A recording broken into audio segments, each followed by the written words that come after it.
चलो इस संबंध च गुरु नानक का एक बोल भी मैं थोड़े सामने रखते हाँ। भावें इनू टीवी दे राही सारे जगत ने सुनिया और कई ने मैनू कहा गया नहीं जी असी तो हैरान हाँ ये अर्थ सन, मैं कहा यही अर्थ ने कह असी तो कुछ होर समझते रहे हैं।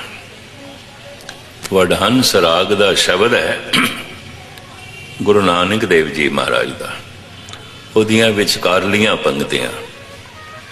धन गुरु नानक देव जी महाराज पहले पातशाह। मैं रोवंदी सब जग रुना, रुनड़े वणों पंखेरू, एक ना रोना मेरे तन का बिरहा, जिन्हों पिरों विछोड़ी। बड़े ध्यान नाल सुनना। सतगुरु कहते ने मैं रोवंदी, मैं रोई रिजक दी खातर, रिजक दे विछोड़े च। महाराज कहते ने सारा जगत रोया है, पशु पक्षी तक रोंदे ने, दाना पानी उन्होंने ना मिले वो तड़पते ने, वो भी दुखी होंदे ने, पशु पक्षी तक रो उठते ने। मैं रोवंदी सब जग रोना, रुनड़े वणों पंखेरू। मैं रोई परिवार दे विछोड़े च, सारा जगत रोंदा है, पशु पक्षी तक भी अपने बच्चों के विछोड़े च तड़प उठते हैं, रो उठते हैं। मैं रोवंदी सब जग रुना, रुनड़े वणों पंखेड़ू। किसी चीज का विछोड़ा तड़पा के रुला देंदा है। जिस नाल बड़ी चाहत होवे, जो जान होवे, ओदा विछोड़ा तड़पा के रुला देंदा है।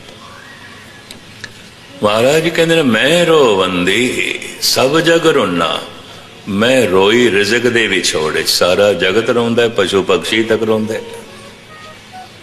मैं रोई परिवार दे विछोड़े, सारा जगत रोंदा है, पशु पक्षी तक रोंदे। मैं रोवंदी सब जग रोना, रुनड़े वणों पंखेरू, एक ना रोना मेरे तन का बिरहा, जिन्हों पिरों विछोड़ी। हे प्रभु विछोड़ा ते तेरा भी है, तेरे विछोड़े ने ना तड़पाया ना रुलाया। मैं रोई जरूर रिजक दे विछोड़े च, मैं रोई जरूर परिवार दे विछोड़े च। हे निरंकार विछोड़ा ते तेरा भी है, तेरे विछोड़े ने ना तड़पाया ना रुलाया। परमात्मा दे विछोड़े च तड़पे हुए मन दे चों निकले हुए दो अंजू, यकीन जानो जन्मां जन्मांतरां दे पाप धो देंदे ने।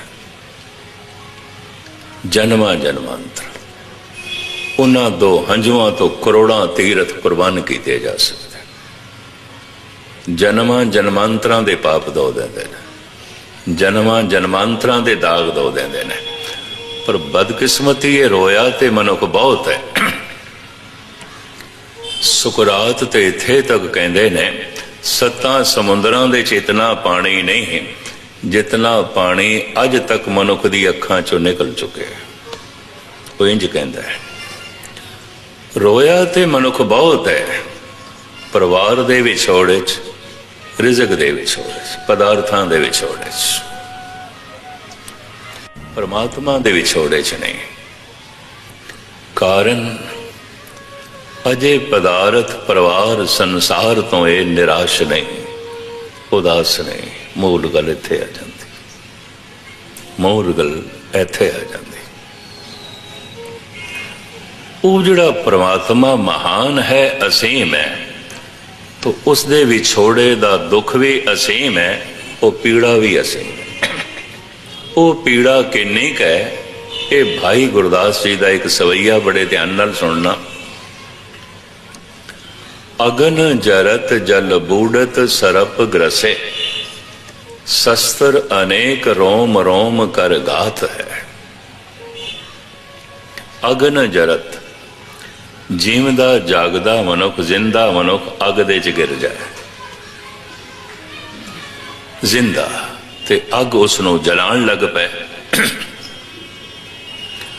उस समय जो शरीरक ते मानसिक पीड़ा होंदी है, भाई साहब कहते हैं इकट्ठी करिए, वो इकट्ठी करिए। अगन जरत जल बूडत, अथाह सागर दे गोते खा रहे होवे, डुब रहे होवे, बचण का कोई वसीला नहीं, प्राण निकल रहे होन, उस वक्त जो मानसिक ते शरीरक पीड़ा होंदी है, भाई साहब कहते हैं वो भी इकट्ठी करिए।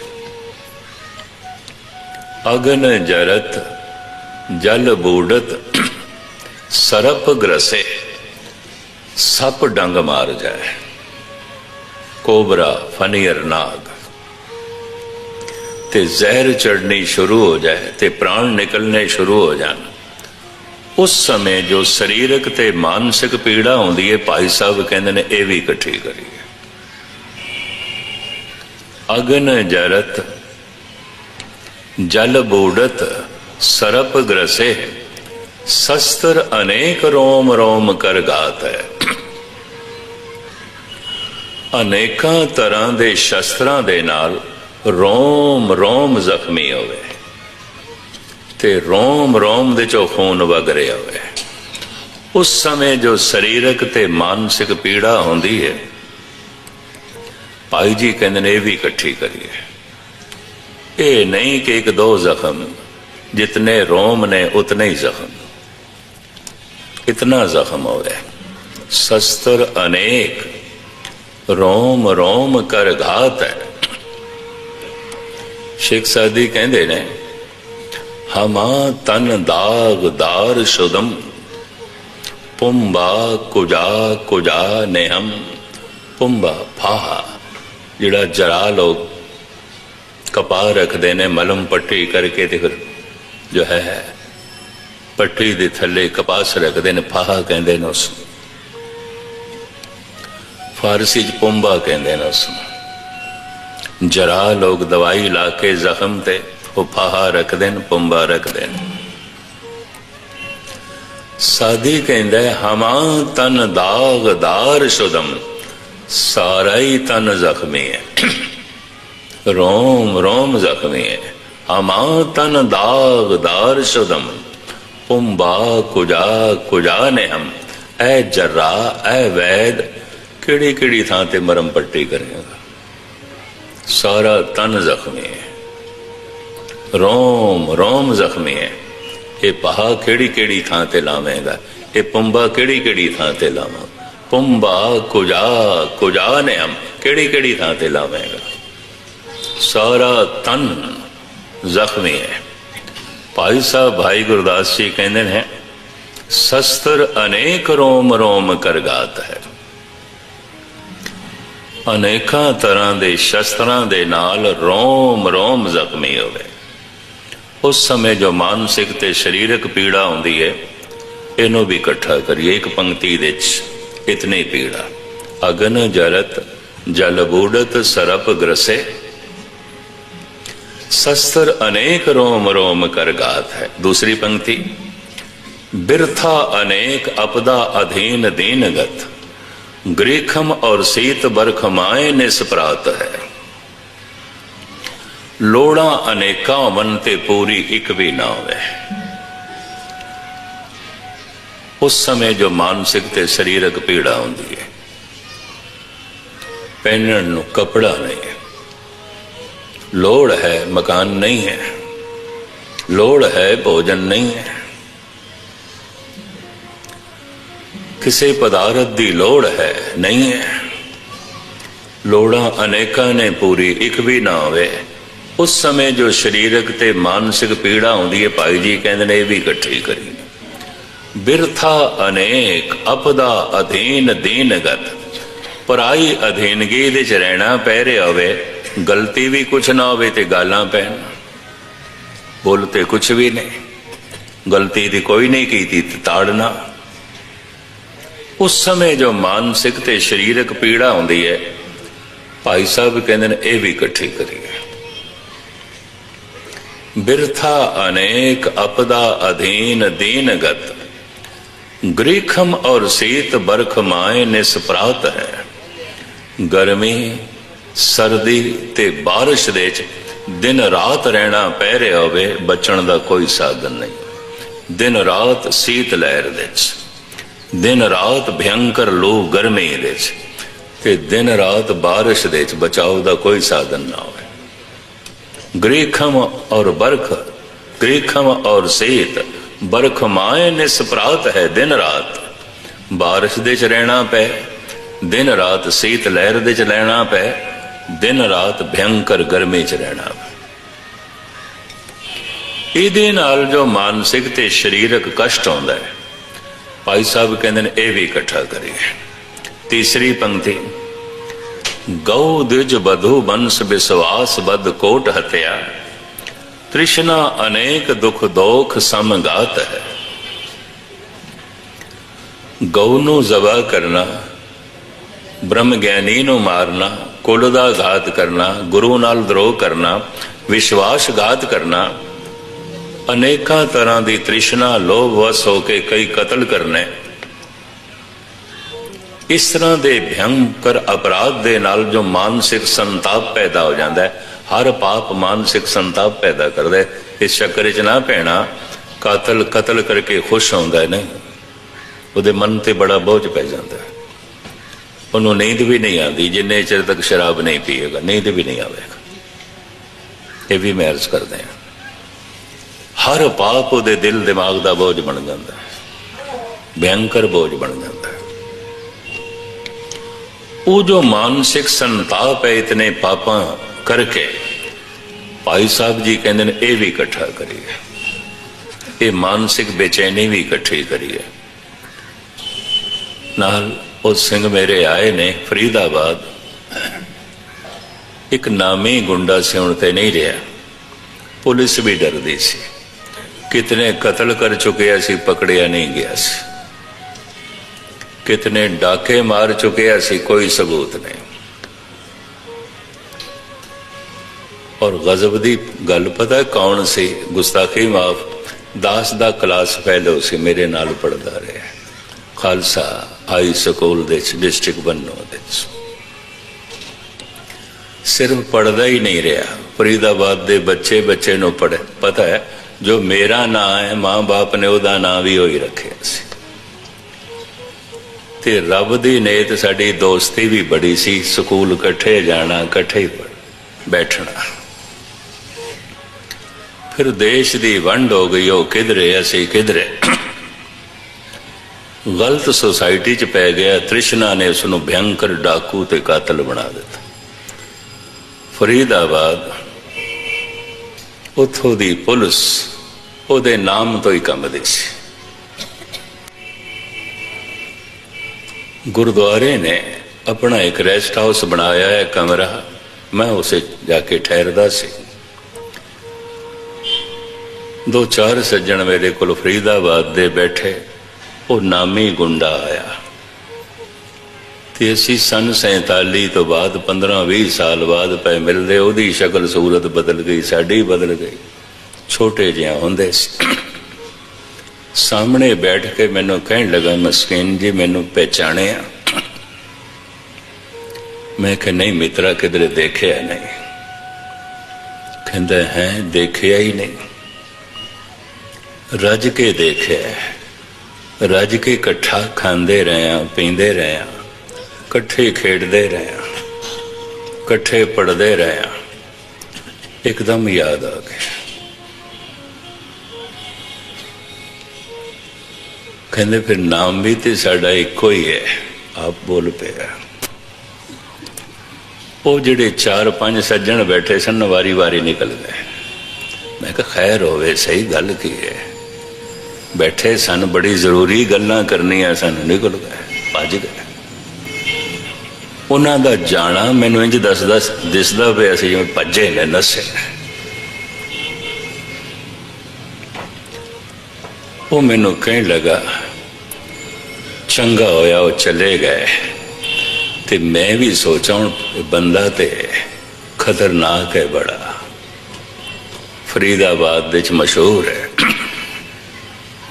वो डर दे मारे सारे भज गए ने। एक कहना की चाहता है, मैं वध तो लुटेरा है ना, जो कुछ पे मैं कह देंगा, लै जा, गल खत्म हो रखी। मैनू हथ जोड़ के कहन लगा, गैनी जी तुसी मेरे मित्र, मेरे हम नाम, पर मैं थानू हुण ज्ञानी जी करके बुला रहा। मेरा मन बेचैन बड़ा है। अगर मैं पूरी 2 बोतलां ना पीवां तो सारी रात रो के कटदा, रोंदा ही रहंदा। तो कोई इलाज है थोड़े कोल? इस वास्ते आया, कोई है इलाज? मैं कहा गल है, तू सैकड़ियां नूं रुलाया है, और रोना पलट के आया है, तू रोंदा पिया। सारे फरीदाबाद च गल मशहूर हुई सी। इतने घर तू बर्बाद किए ने, तू किवें वस सकदा है? तू कितनियां नूं रुलाया है, तो खुश किवें हो सकदा है? कहंदा पहली दफा तुसीं इस तरह अज मैनू आखे, मैनू अज तक किसी ने इस तरह नहीं आखे। हर एक बंदा डरदा सी। कहने लगे तो ठीक है, पर कोई इलाज है? मैं कहा देख 3 दिन बरसी समागम है, वो भी जानते सन, डिस्ट्रिक्ट बन्नू च होए सन भगत जोधा राम सिंह जी। मैं कहा 3 दिन बरसी समागम है, तू आ, शायद तेनू वेख के मैनू कुछ गुरबाणी चो फुरे ते तू ध्यान नाल सुने। कहने लगे जे मैं आया तो फिर मैं ही आवांगा, उत्थे होर नहीं होवेगा। कहंदे हुणे बैठे सन नस गए ना, गुरुद्वारे भी नहीं होवेगा कोई। मैं कहा ये जिम्मेवारी मेरे ते छोड़, मैं सारियां नूं बिठावांगा, बेनती करांगा, तू आ सही। देखते हैं शायद नहीं आया। बाद च मैनू कईयां ने दसिया बाहर बिजली के खंबे नाल जो हॉर्न लगे हुए सन, गुरुद्वारे तो बाहर लाए हुए सन, पंडाल तो बाहर, उत्थे खड़ा होके सुनता रहा। उत्थे खड़ा होके उर्दू दे च मैनू चिट्ठी लिख के भेजी, कहनी जी मैं बहुत अगे चला गया, बहुत अगे चला गया, किस तरह वापस आवा है? इन्नी वाट जो कुछ तुसी कहंदे पे। मैं उस दिन ये कहा सी, जितने कदम चल के मंजिल तो दूर होया, उतने कदम चल के वापस चलना ही पेगा, ता नेड़े आएगा। जितनी वाट तू दूरी दी तय की है, वो दूरी दसदी है, इतना वापस चल के तेनू आना पेगा, इतने कदम ते आने पैणगे, इतना परोपकार ते तेनू करना पेगा, इतना जप तप ते तेनू करना पेगा, इतनी सेवा ते तेनू करनी पेगी। जितने कदम तेनू दूर ले गए ने, नेड़े आने वास्ते उतने कदम ते चाहिए ने। मैनू उसने चिट्ठी लिखी, बहुत दूर निकल गया मैं, बहुत दूर निकल गया। इस जिंदगी विच इतनी वाट मेरे को तय नहीं होनी, मेरे को तय नहीं होनी। एड्रैस उसका हैगा नहीं सी, मैं संगत ही सुनाया। मैं कहा कोई गल नहीं, इतने कदम नहीं चल सकता। भाई गुरदास जी कहते ने, चरण शरण गुर एक पेंडा जाए चल, सतगुरु कोट पेंडा आगे होए लेत है। तू एक दफा रुख मोड़ दे, एक कदम चल, फिर तू एक कदम दी बरकत देख, गुरु तेनू करोड़ां कदम होके अगे मिलेगा। पता नहीं उसने सुनिया कि नहीं, उसने मनिया कि नहीं, क्योंकि थोड़े दिनों बाद वो चलाना कर गया एक हादसे। उस तो मैनू जिहड़ा अनुभव मिलिया, पाप करके बेचैनी आउंदी, परेशानी आउंदी, मानसिक संताप, मन ते बड़ा भारी बोझ पै जांदा है। कोई पापी सुख दी नींद नहीं सो सकता, कोई अपराधी सुख दी नींद नहीं सो सकता। वो खुद मैनू कहंदा सी, मैनू 2 बोतलां बेहोश होने वास्ते पीणियां पैंदियां, नहीं तो सारी रात रो के मैं कटदा, मैनू रोना पैंदा है। ते मैं कहा इतनियां नूं रुलाया तो फिर हासा कित्थे? इतनियां नूं बर्बाद कीता तो तू आबाद किवें होवेगा? हाफिज दे कोलों उसदा एक मित्र आया, किधरे गलत कर बैठा सी, बहुत कुछ गलत कर बैठा सी, पश्चाताप करने वास्ते आया। ते कहंदा फकीरा कोई ढंग है मेरे बचाव दा? हाफिज दे बोल सुन लो, ईरानी सूफी संत कहंदा यार रा खुद करदा रा इलाज नेस्त, जो तू कर चुके हैं इहदा इलाज मेरे कोल नहीं है। यार रा खुद करदा रा इलाज नेस्त, करदनी ख्वैश ओ आमदनी पेश, जो तू कर चुके हैं वो भोगण वास्ते तैयार हो जा। इलाज मेरे को कोई नहीं, रब ने यही नियम बनाया है, प्रभु ने यही नियम बनाया है। यार रा ये ईरान का सब तो बड़ा फकीर है, इहदी कब्र ईरानिया ने सोने की बनाई है, इहदा मकबरा ईरानिया ने कच का बनाया है, कच लाया नहीं, कच नूं पिघला के ही दीवारां खड़ियां कीतियां, पिलर खड़े किए। ईरानी कारीगरी का नमूना है। बड़ी दुनिया तो उत्थे टूरिस्ट दे आउंदे ने सिर्फ बिल्डिंग देखण, कच दी बिल्डिंग, सोने दी कबर और हीरे मोती जड़त ने कबर ते। ईरानियां दी शरधा है। ये कहंदा यार रा खुद करदा रा इलाज नेस्त, जो तू कर चुके हैं इसदा कोई इलाज नहीं। इको ही इलाज है कि करदनी ख्वैश ओ आमदनी पेश, जो तू कर चुके हैं खिड़े मथे भोगण लई तैयार हो जा। भोगना पेगा, भोगना पेगा। रब अटल है, ओदा नियम अटल है, पर एक खेड यह है बेपरवाह भी है, बेपरवाह भी है। जिवें जमीन च बहुत सारे बीज बोए ने पर कई बीज नहीं भी पुंगरते, रह जाते, रह जाते। कई बूटे लाए ने नहीं एक दो फलों तक पहुंचते। इस तरह भी असी प्रकृति च वेखते हैं, परमात्मा की दुनिया च भी देखते हैं। वड्डे तो वड्डा पापी बख्शिया जाता है, बख्शिंद भी है, वो रहीम भी है, रहमान भी है। चलो रहमान कितना है, ये हुण दूजी मिसाल वो जो हाफिज देंदा है वो भी मैं थोड़े सामने रखा। वो कहंदा है सद साला बा इम्तिहान गुनाह ख्वाहम कर दो। ऐ मेरे खुदा जे तू मैनू 100 साल तक जिंदा रखिया। जदों इसने ये नज़म लिखी उदों 60 वरियां दा ते है ही सी। कहंदा जे तू मैनू 100 साल दी जिंदगी बख्शी, जिवें मैं पिछे गुनाह करदा रहा अगे भी करांगा, 100 सालां तक मैं गुनाह ही करांगा। एक फकीर कह रहा है सब तो वड्डा, सद साला बा इम्तिहान गुनाह फाहम करद, ता जुर्म मन अस्त बेश या रहमत तो।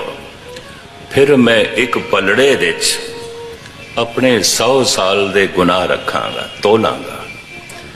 फिर मैं दूजे पलड़े दे तेरे एक पल दी रहमत रखांगा, तेरे एक पल दी बख्शिश, तेरे एक पल दी रहमत मैं दूजे पलड़े च रखांगा। ते पहले पलड़े च मैं अपने 100 साल दे गुनाह रखांगा, मैं तोलांगा।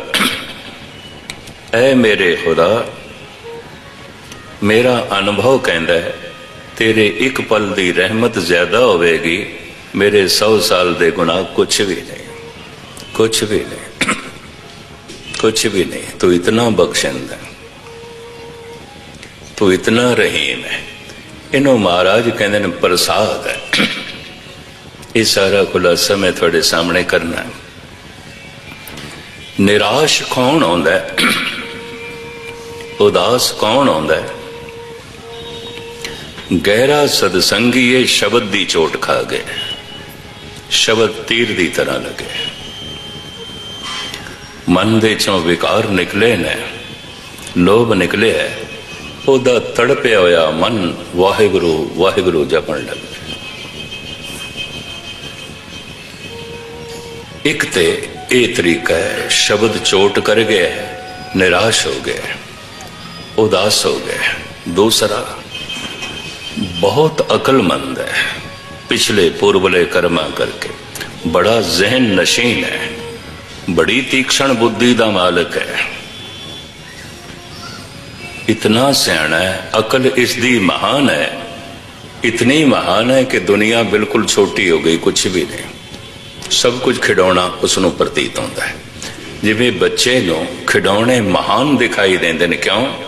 अजे खिडौने उहदी अकल नालों वड्डे ने, उहदी अकल छोटी है, खिडौने वड्डे ने। ते जिस दिन अकल वड्डी हो जाती है, खिडौने ऐन परे सुट्टण वाले बन जाते। जिस दिन अकल पूर्ण तौर ते महान हो जाए, यकीन जानो सारा संसार भी खिडौना बन जाता है बच्चों का। सब कुछ खेल प्रतीत होता है। आवन जान एक खेल बनाया, आज्ञाकारी की नहीं माया। अपनी अकल तो चोट खा के भी कई निराश होए ने, संसार तो उदास होए ने। नाल नाल मैं उदाहरण दे ही जावा, जैसे गालिब बहुत सियाना, बड़ी तीक्ष्ण बुद्धि, बड़ी महान अकल का मालिक। कहते ने 150 टीके हो चुके ने दीवाने गालिब दे, पाकिस्तान दे, बांग्लादेश दे, हिंदुस्तान दे, भारत दे, लेकिन अजे भी विद्वान कहते ने गल पूरी आखी नहीं जा सकी। उन्हें जिस गहराइयां नूं छोया अजे तक नहीं जा सके। गालिब कहता है बाजीचा है, इतफाल है, दुनिया मेरे आगे। ये सारी दुनिया की है, बच्चियां दा खेल, बच्चियां दे खिडौने, कुछ भी नहीं। जवाना दा खेल भी नहीं, जवाना दे खिडौने भी नहीं। तिफल कहते ने बच्चियां नूं, इतफाल बच्चे। बाजीचा है, इतफाल है, दुनिया मेरे आगे। होता है शबो रोज, तमाशा मेरे आगे। ये बच्चियां दा तमाशा रोज हो रहा है, मैं देख रहा। एक खेल है औरंगे सुलेमा मेरे नजदीक। एक बच्चियां दा खेल है कि राजनीति तख्ते सुलेमानी। लोग कितने पापड़ बेलते हैं तख्त वास्ते, सिंहासन वास्ते लोग कितने पापड़ बेलते हैं। मैं पिछले दिने पढ़ के दंग रह गया। इलेक्शन के दिन एक नेता 35 थावां ते बोले, हैलीकॉप्टर ते बैठा, इस पिंड बोलिया, उस पिंड बोलिया, वो पिंड भी ना रह जाए, वो वोट भी किधरे ना चले जान। 35 जगह बोले, सारा दिन बोलता रहा, रोटी खाने का वक्त कोई नहीं खा सके। एक जगह उसके भोजन का इंतजाम से कहना नहीं, वो पिंड रह जाएगा, उत्थे चलो। इन्ने लोग पापड़ बेलते हैं वोटां वास्ते। गालिब कहते तख्ते सुलेमानी, बादशाहां दा तख्त बच्चियां दा खिडौना है, जवानां दा भी नहीं, मैनूं बच्चियां दा खिडौना प्रतीत होंदा। एक खेल है औरंगे सुलेमा मेरे नजदीक। एक बात है अजाज मसीहा मेरे आगे। हजरत ईसा दे मौजजे, किहड़े मौजजे? वो बीमार दे सिर ते हथ रखदा सी, कहंदे तंदुरुस्त हो जांदा सी। वो अंधे दे सिर ते हथ रखदा सी, उन्होंने अखां मिल जांदियां सन। ईसाई मिशनरीज दा बहुत प्रचार करते हैं, यही गल करदा। वो मुर्दे दे सिर ते हथ रखदा सी, मुर्दा जिंदा हो जांदा सी। गालिब कहंदा है जिस मुर्दे दे सिर ते हथ रखिया वो जिंदा हो गया। जिहड़ा जिंदा होया क्या वो फिर नहीं मरिया? ते जे फिर मर गया तो ईसा भी बच्चियां दे नाल खेडदा रहा है, मैं ईसा नाल भी नहीं खेड सकदा।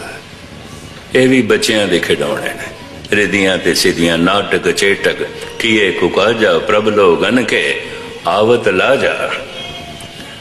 हुण जिन्हों रिद्धि सिद्धि भी प्रभावित ना करे, तख्ते सुलेमानी भी प्रभावित ना करे, ते संसार दे दुनियावी सुख भी सारे उन्होंने इंज लगन जिमें बच्चियां दा तमाशा है। तो इस तो एक गल स्पष्ट हो गई, अकल बहुत महान है। बाजीचा इतफाल है दुनिया मेरे आगे। इतना सियाणा मनुख है, संसार तो निराश हो गया, उदास हो गया। बस अगे जो घटना है वह भी थोड़े सामने मैं रखा है। एक तीसरा कारण भी है निराश होने का, उदास होने का। पहला तो यह है शब्द चोट कर गया, सतसंगी है, इन्नी गहराई नाल बाणी नूं इसने सुनिया, बाणी चोट कर गई, तीर दी तरह लगे। अंतर प्यास उठी प्रभ केरी, सुन गुर बचन मन तीर लगे। कबीर सतगुरु सूर में बाया बाण जो एक, लागत ही भोए गिर परया, परया करे जे छेक। कबीर कहते ऐसा सतगुरु ने बाणी दा बाण मारिया, मैं ते ढह ढेरी हो गया। तीर नाल तशबीह दी शब्द नूं। शब्द तीर दी तरह है, पर ज्यों आउंदा है ना असीं अपना हिरदा एक पासे करदे हैं, लगे ना किधर, पर नहीं गल। तीर एक पासे नहीं आउंदा, निशाना से एक पासे कर लेंदे, नहीं तो तीर दी तरह लगेगा। जैसे तीर दी तरह लगेगा तो मन जिंदा है, लोभ करके सारा लोभ निकलेगा, निकलेगा, फिर खून निकलेगा तो मन तड़पेगा भी सही।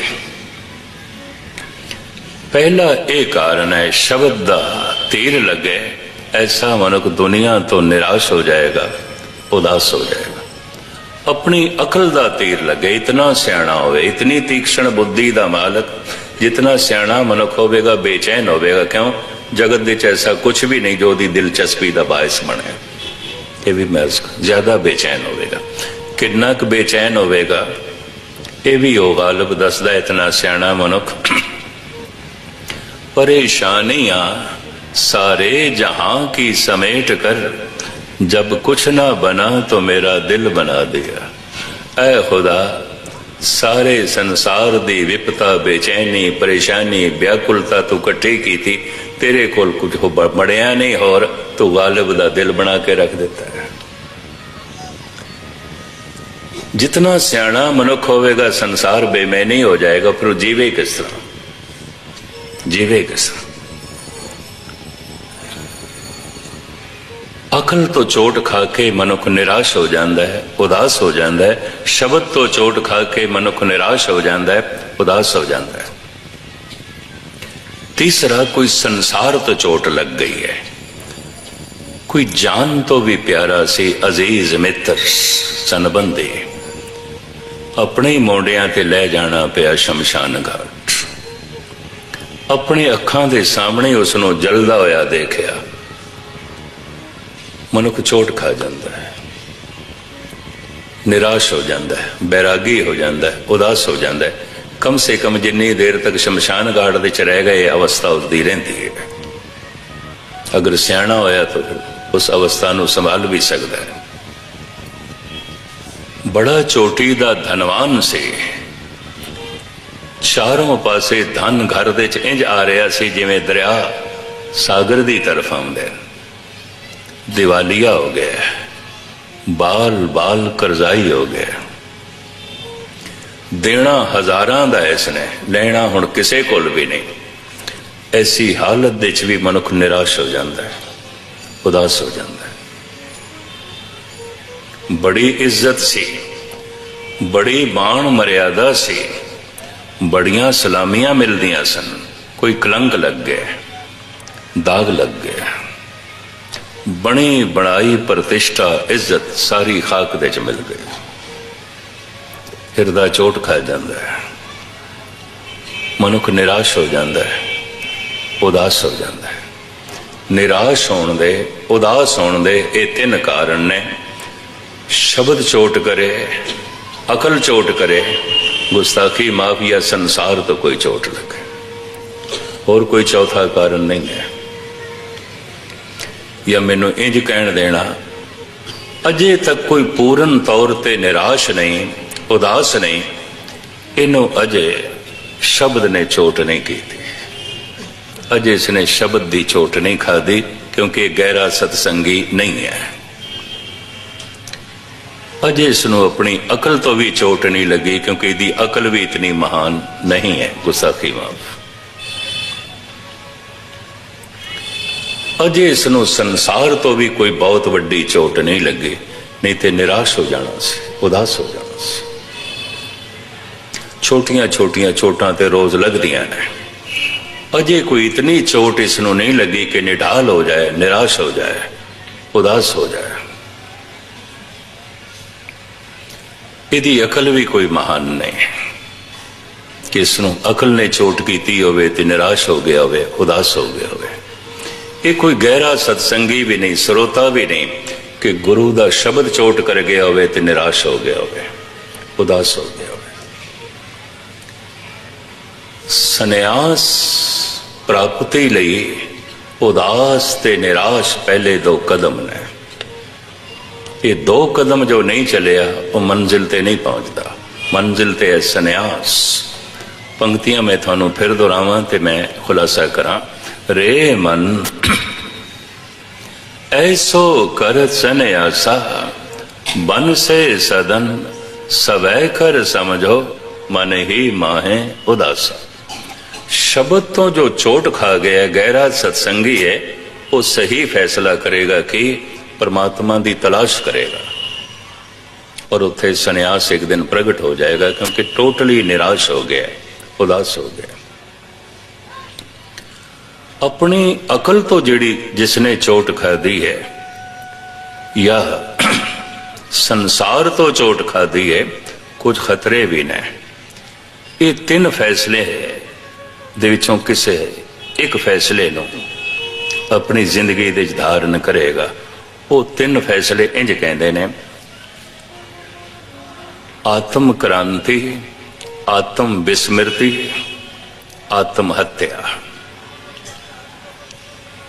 खुद नू बदलना या खुद नू भुलाना या खुद नू मिटाना, इनू इंज कहते ने। आत्म क्रांति खुद नू बदलना, आत्म विस्मृति खुद नू भुलाना, आत्म हत्या या खुद नू खत्म करना। इतनी निराशा, इतनी उदासी किवें जीवी है। तो गालिब दिन रात पीण लग पे। इतना सियाणा मनुख, इतना सियाणा मनुख। गालिब खुद कहता, ये मिसाले तसफ्फुफ, ये तेरा बयान है गालिब, तुझे हम वली समझते जो ना वादा ख्वार होता। गालिब कहता, दुनिया मैनू कह रही है सी तेनू वली जान के पूजना सी, पैगंबर जान के पूजना सी, कम बख्त किदे तू शराब ना पींदा, ये तो की करन लग पे। ये मिसाल तसफ्फुफ, ये तेरा बयान है गालिब, ऐ तेरा कहण दा ढंग, ऐ तेरियां दलीलां, ए तेरियां मिसालां, ए तेरे उदाहरण, ए तेरे प्रमाण। ये मिसाल तसफ्फुफ, ये तेरा बयान है गालिब, तुझे हम वली समझते जो ना वादा ख्वार होता। असी ते तेनू वली जान के पैगंबर जान के पूजना सी, तू पीण लग पे। एक दिन बेगम ने, गालिब दी बेगम ने कहा, वे देख बड़े बड़े नवाब थानू सलामा करते हैं,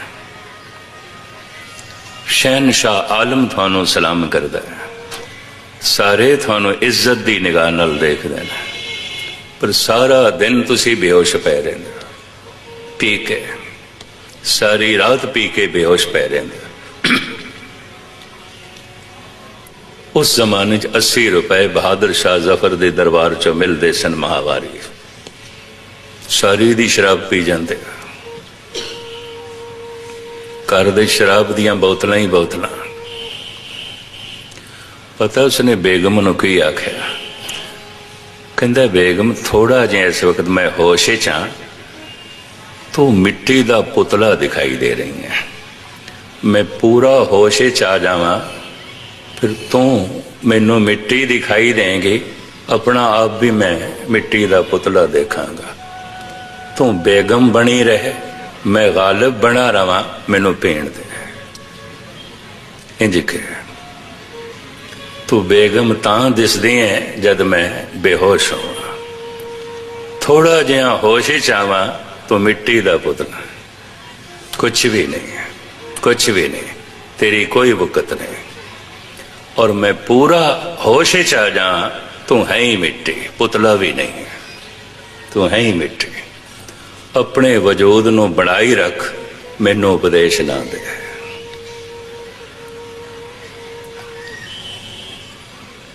जिसने अपनी अकल तो चोट खाधी है, खतरा है। हो सकता है आत्म विस्मृति करे, अपने आप को भुलावे, या अपने आप को खत्म करे, आत्महत्या। बड़े बड़े अकलमंद लोगों ने आत्महत्या की है। नंद लाल नूरपुरी चोटी का कवि सी, खूह दे च गिर के उसने पंजाब में आत्महत्या की थी। मेरे नाल 2-3 दफा इत्थे आया है प्यारा सिंह रोशन, शायद थोड़े विचों किसी को याद होवे। ਇਹ ਜਿਹੜੇ ਗੁੰਬਦ ਬਣਦੇ ਨੇ ਗੁਰਦੁਆਰਿਆਂ ਦੇ, ਇਹ ਬਣਾਉਣ ਦਾ ਵੀ ਮਾਹਿਰ ਸੀ। ਚੋਟੀ ਦਾ ਚਿੱਤਰਕਾਰ ਵੀ ਤੇ ਚੋਟੀ ਦਾ ਕਵੀ ਗੁੰਚਾ ਜੀ ਇਹਨਾਂ ਦਾ ਮਿੱਤਰ ਸੀ, ਜਿਹੜੇ ਨਾਲ ਚੱਲਦੇ ਨੇ ਦਾਸ ਦੇ। ਸ਼ੁਗਲ ਜੀ, ਗੁੰਚਾ ਜੀ ਤੇ ਪਿਆਰਾ ਸਿੰਘ ਰੋਸ਼ਨ ਮੇਰੇ ਨਾਲ 5-7 ਸਾਲ ਘੁੰਮਦੇ ਰਹੇ। ਅੰਮ੍ਰਿਤਸਰ ਦਾ ਵਸਨੀਕ। ਜਿਸ ਦਿਨ ਮੈਂ ਅੰਮ੍ਰਿਤਸਰ ਪਹੁੰਚਦਾ ਸੀ, ਸਭ ਤੋਂ ਪਹਿਲੇ ਉਹ ਮਿਲਦਾ ਸੀ। ਇੱਕ ਪਲ ਪਲ ਦੀ ਮੇਰੀ ਖਬਰ ਰੱਖਦਾ ਸੀ ਵੀ ਹੁਣ ਪਹੁੰਚਣਗੇ।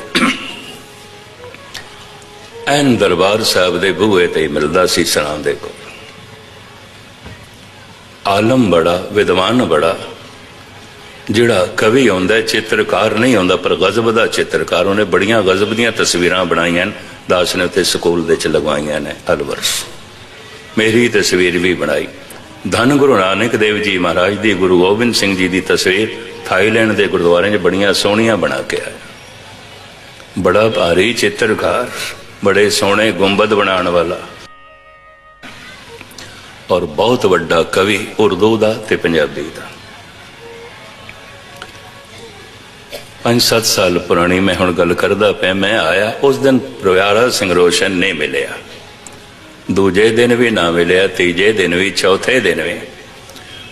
तो मैं एक सज्जन तो पूछ लिया, कवि सी जिहड़ा, मैं कहा गल की है? सब तो पहले वही मिलता सी, आज 4 दिन हो गए ने। ते कवि दरबार धन गुरु रामदास जी महाराज दे गुरपुरब ते हुंदा, मैं लिस्ट दे 14 नाम भी ना देखे। मैं कहा यह भी पहली दफा हो रहा है। उस तो पूछया, मैं कहा गल की है, किधरे गए ने बाहर? कहने लगे नहीं गए नहीं जी, उन्हें 4 मंजिला मकान तो छाल मार के खुदकशी की थी, थले गिरदियां टुकड़े टुकड़े हो गए। सारे अमृतसर दे च गल मशहूर। चोटी दा सियाणा मनुख, अकल दा धनी, चित्रकार, मामार भी और कवि भी, शायर भी। किसी ने कोई गल एक आखी, चोट खा गया, नहीं बर्दाश्त की। हिरदे कोमल होंदे ने, समझ बड़ी महान होंदी है। चोट खा गया, इन्ना निराश हो गया, इतना उदास हो गया, खुदकशी। हुण मैं अर्ज करा, जो टोटली निराश हो गया है, उदास हो गया है, वो अपनी जिंदगी बारे 3 तरह के फैसले करेगा। आत्म क्रांति, आत्म विस्मृति, आत्महत्या। खुद नू बदलना, या खुद नू भुलाना, या खुद नू मिटाना। इन्हां तिन्हां च कुछ ना कुछ तो करेगा, जरूर करेगा। तो मैनू कहने देना, मैं बार बार माफी भी मंग लवां। जिन्हें अपने आप को बदलने की नहीं सोची, जिन्हें अपने आप को भुलाने का भी नहीं सोचा, तो जिन्हें अपने आप को मिटाने का भी नहीं सोचा, ना वो टोटली निराश है, ना उदास है। अजे इसनों कोई गहरी चोट नहीं लगी संसार तो, अजे कोई गहरी चोट नहीं लगी अपनी अकल तो, और ये कोई गहरा सत्संगी भी नहीं कि इनू शब्द की चोट लगी हो। गुरु शब्द की चोट लगी है। शब्द की चोट खा के मनुख आत्महत्या नहीं करेगा, आत्म विस्मृति नहीं करेगा, आत्म क्रांति करेगा, खुद ਨੂੰ बदलेगा। लेकिन अकल तो चोट खा के, संसार तो चोट खा के खतरा बने है। लेकिन कई दफा अकल तो चोट खा के भी कई संत बने ने। एक ते अवतार बने हैं महात्मा बुद्ध, अपनी अकल तो चोट खा के। एक दिन उन्हें एक बुढ़ा वेख्या, कहंदा है बुढ़े असी भी वेखते हैं, और उहदे वेखण दे नाल उहदी महान अकल, उहदी सोचनी बुढ़े ते असी भी वेखते हैं। उन्हें वेख्या, कहंदा नहीं, शरीर दा यही अंजाम, लाठी दे आसरे ते विचारा चल रहा सी, छोटे छोटे कदम पुट रहा सी। कहंदा अंजाम ये ते कुछ भी नहीं, कुछ भी नहीं। एक दिन एक बीमार देख रहा, बड़ा जोर दा बुखार चढ़िया होया ते तड़प रहा। ये दूजी चोट खा गया। कहंदा है शरीर ऐसी रोगां दी खान, ऐसे भयंकर रोग तड़पा के रख देंदे ने। ये जीवन ते कुछ भी नहीं, कुछ भी नहीं। रोज बीमार देखते हैं, पर ओदे वेखण दे चोदी महान अकल सी। अज उसने एक लाश वेख ली, 4 बंदे चुक के ले जा रहे ने, नाल सनबंदी ने भीड़ है। कहंदा है अंजाम इतनी गहरी चोट खादी, मुड़ के घर नहीं गया। कहंदा हुण मैं उस जीवन नूं लभना है जिहदे च बीमारी ना होवे, जिहदे च बुढ़ेपा ना होवे, जिहदे च मरना भी ना होवे। मैं वो घर लभना है, मैं वो जीवन लभना है। गुरु नानक देव जी महाराज कहंदे ने, नानक बद्धा घर ताहां जिथे मिरत ना जन्म जरा। असी अपना घर उत्थे बनाया जिथे जमना कोई नहीं, मरना कोई नहीं, बुढ़ेपा भी कोई नहीं। है एक ऐसी दुनिया, रूहानी मंडल। मैं हुण ओ जीवन लभना है जिहदे च बुढ़ेपा नहीं है, मौत नहीं है, बीमारी नहीं।